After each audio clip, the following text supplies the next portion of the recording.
I just want to talk about that time that I actually got scammed for $250,000. Jesus. $250,000. I got ripped off. I got scammed.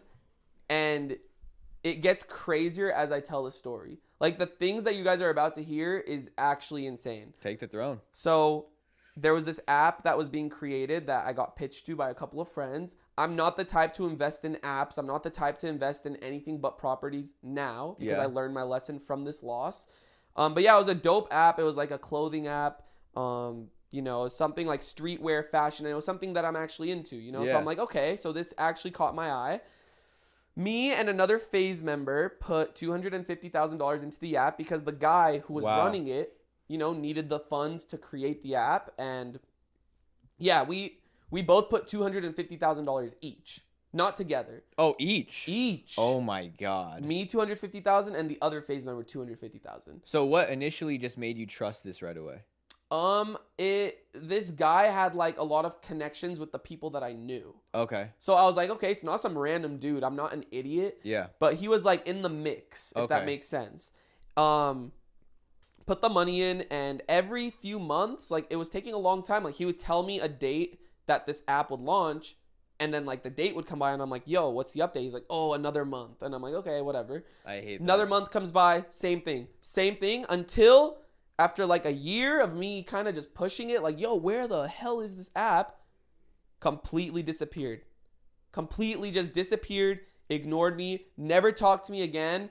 I lost the money. The other Faze member lost the money, and it was a sad day. I'm not going to lie. Of course, you just lost $250,000. I got scammed, and now things are about to get interesting because oh, shit. One night I'm out in LA at Boa Steakhouse. And I run into this guy. He is at one of the top steakhouses in LA. Damn. With his family, feeding them. This is after 1 month of him ghosting me. So in my head, I'm like, yo, I just lost $250K. And yo, this guy's right in front of me at one of the most expensive steakhouses. I was using your money. That's what I'm saying. He was using my money for that. And I'm like, yo, like, I started like shaking of anger, but I'm not the type of guy to like go up to someone and press them. Like, I don't want to get in trouble. I'm not that type of guy to like do anything because like I just don't want that stress on me. Even though I just lost $250,000. I know people would disagree. Some people would have been like, yo, that dude would have been like fucking beat up or something, but I'm not that type of guy. So you're not that guy, pal. I'm not that guy. Listen, after that, so I just ignored it. I was like, whatever. Like, I hate this guy. I hate him.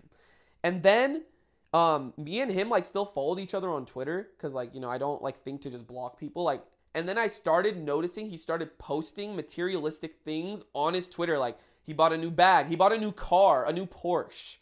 He had bought a new car and posted it. He probably paid that in full too. That's what I'm saying. So then he started posting these things.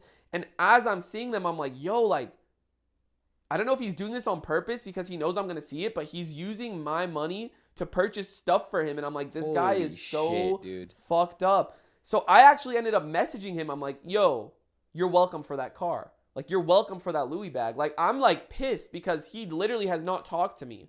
And this guy has the audacity to message me back threatening to kill me. What? Threatening to kill me if I don't stop messaging. The guy that stole money from you? The guy that stole money from me and started buying cars, bags, and all this stuff.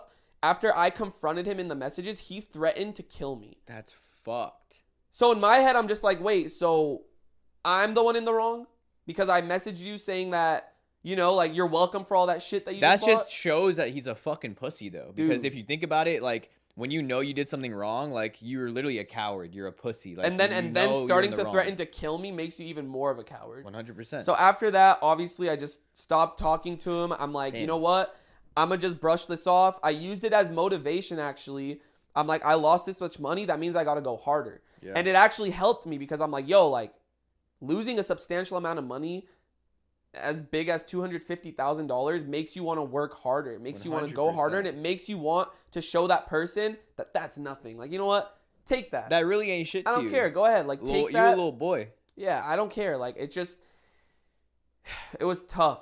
It was like a few years back, though, by the way, but I definitely learned a lot from it, and it just, again, made me want to go harder. So That's a story of how I got scammed $250,000